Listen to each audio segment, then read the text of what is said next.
BJP का mission south. नमस्कार, news India आप देख रहे हैं, मैं आपके साथ सागर मिश्रा। एक बड़ी खबर आ रही है, हैदराबाद में बीजेपी राष्ट्रीय कार्यकारिणी की बैठक। बीजेपी के राष्ट्रीय कार्यकारिणी की बैठक का आज दूसरा दिन। बैठक में पीएम नरेंद्र मोदी, जेपी नड्डा समेत कई बड़े दिग्गज चेहरे आपको दिखाई देंगे, जो कल के दिन भी आपने देखे। बैठक में आगे की रणनीति पर चर्चा अब की जाएगी। राष्ट्रीय कार्यकारिणी का ये दूसरा दिन, बड़े बड़े दिग्गज चेहरे, हर राज्यों के मुख्यमंत्री, उप मुख्यमंत्री यहां पर इस बैठक में कि आखिर कैसे आगे की चुनावी रणनीतियों पर चर्चा की जाए। 11 राज्य जहां पर विधानसभा चुनाव होने वाले हैं। लोकसभा चुनाव से पहले बीजेपी चाहती है कि अगर विधानसभा चुनाव में वहां पर इन्होंने जीत प्राप्त की तो आने वाले समय में बेहतर होगा सब कुछ।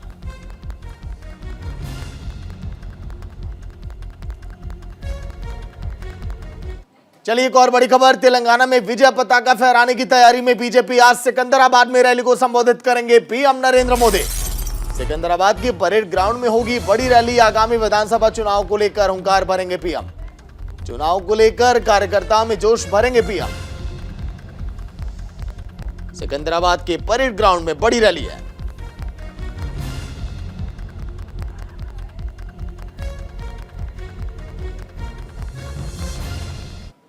वरिष्ठ सहयोगी प्रीति चौहान फिलहाल फोन लाइन पर। प्रीति, ताजा अपडेट क्या है? बैठक का आज दूसरा दिन है। कल के दिन हमने बहुत कुछ देखा, रणनीतियों पर चर्चा की गई और आज तो पीएम नरेंद्र मोदी की रैली भी है। जी बिल्कुल, देखिए आज बैठक का दूसरा दिन है और ऐसे में ये बहुत महत्वपूर्ण हो जाता है कि दूसरे दिन में आज होगा क्या क्या। तो मैं आपको बता दूं कि दूसरे दिन में आज शुरुआत सुबह के 10 बजे से होगी और राष्ट्रपति पद के उम्मीदवार के प्रवास का जो विवरण है वो आज पेश किया जाएगा। राज्य की रिपोर्ट्स जो हैं वो पेश की जाएंगी। साथ ही मैं आपको बता दूं, मध्य प्रदेश, तमिलनाडु की तरफ से ये रिपोर्ट्स होंगी। मोर्चों की रिपोर्ट सौंपी जाएंगी, जिसमें से एसटी मोर्चा है, युवा मोर्चा है, ये मोर्चे अपने रिपोर्ट पेश करेंगे। मतलब तमाम 3-4 तरह के प्रस्ताव हैं जो आज पेश किए जाएंगे। कल भी लगभग 2-3 तरह के प्रस्ताव पेश किए गए थे और आज भी पेश किए जाएंगे। तो हम आपको बता दें कि जो प्रस्ताव 2 है वो श्री माननीय अमित शाह जी पेश करेंगे और उनके साथ श्री बसवराज बोम्मई होंगे, हेमंत बिश्व शर्मा भी होंगे और जो चर्चा उसके बाद शुरू होगी। तो इस तरह का कार्यक्रम है जो आज पूरे दिन भर लगा रहेगा। लेकिन इस सब में खास बात यह है कि प्रधानमंत्री की आज रैली है और वो सिकंदराबाद के परेड ग्राउंड में होगी। कहा जा रहा है कि शाम को उनकी रैली शुरू होगी, क्योंकि दिन भर प्रधानमंत्री आज राष्ट्रीय कार्यकारिणी की बैठक लेंगे और बैठक में तमाम मुद्दों पर बातचीत करेंगे और उसके बाद समापन इस रैली के द्वारा की जाएगी। और ऐसे में कहा जा रहा है कि आज पूरे दिन भागम भाग वाली स्थिति भी रहेगी। भागम भाग वाली स्थिति इसीलिए क्योंकि आज खुद बीजेपी की दावेदार राष्ट्रपति के लिए द्रौपदी मुर्मू वो पहुंची हुई हैं और उनके राष्ट्रपति पद के उम्मीदवार के प्राचीन प्रवास का विवरण भी आज दिया जाएगा।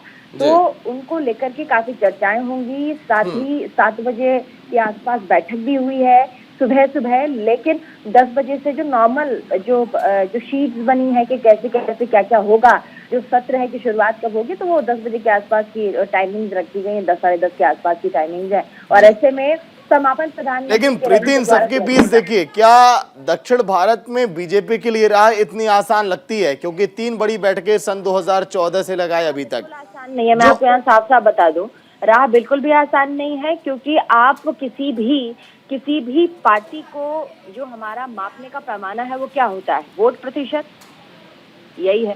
वोट प्रतिशत के हिसाब से किसी के पार्टी के पैमानों को मानते हैं। अब यहाँ पे हैदराबाद में 30 से 40% जो वोट्स है वो मुस्लिम वोट्स हैं। मुस्लिम वोट्स बीजेपी को जाते नहीं है और इसीलिए बीजेपी को यहाँ करारी हार का सामना करना पड़ता है। लेकिन बीजेपी ये जानती है कि बीजेपी यहाँ से रूट से निकल सकती है, काम अगर करे तो बीजेपी ऊपर आ सकती है। इसीलिए बीजेपी ने अभी इसे ग्राउंडिंग लेवल पे काम करना शुरू कर दिया। जैसे कि मैंने कल भी लाइव में बताया था, कल दिन भर लाइव में मैंने यही बताया कि बूथ लेवल पर काम करने की चर्चा हो रही है, जिसने वसुंधरा राजे सिंधिया ने बातचीत की। उन्होंने प्रेस कॉन्फ्रेंस में, प्रेस ब्रीफिंग में कहा कि बूथ लेवल पर अपने कार्यकर्ताओं से प्रवास लगाए जाएंगे हर 48 घंटे में। बीजेपी के ये कार्यकारिणी की बैठक में ऐसा प्रस्ताव किया गया है। कि प्रवास 48 घंटे का होगा और उस प्रवास में जो मंत्री वहां जाएंगे वो पूरी की पूरी समीक्षा रिपोर्ट वहां सौंपेंगे और साथ ही ग्राउंडिंग लेवल पे बीजेपी काम करने जा रही है ताकि 2024 में बीजेपी को, भारतीय जनता पार्टी को साउथ में साधु सके। प्रीति देखिए, हर कोई नंबर 1 के लिए कोशिश तो करता है, लेकिन यहाँ पर लग रहा है कि कांग्रेस से भी बीजेपी की टक्कर है कि नंबर 2 की पार्टी हम बन जाए कांग्रेस की जगह, जिस तरह से दक्षिण में दबदबा कांग्रेस का है। देखिए, नंबर 2 नंबर 1 की लड़ाई हर जगह हर राज्य में होती है, लेकिन जीतता वही है जिसकी रणनीति पक्की होती है, जीतता वही है जिसके वोट जो परसेंटेज हैं वो ज्यादा आते हैं। तिगड़म लड़ा के अभी महाराष्ट्र की अगर हम बात करें तो महाराष्ट्र की राजनीति में 2.5 साल पहले किसी ने सोचा भी नहीं था कि इस तरह का एक दिन आएगा और बीजेपी और शिवसेना का ही एक राइट हैंड कहे जाने वाले एकनाथ शिंदे जाकर सरकार बना लेंगे। तो ऐसे में देखिए, नंबर 1 की पार्टी और नंबर 2 की पार्टी कब क्या हो जाए, यू कैंट से एनीथिंग। शुक्रिया प्रीति पूरी जानकारी के लिए।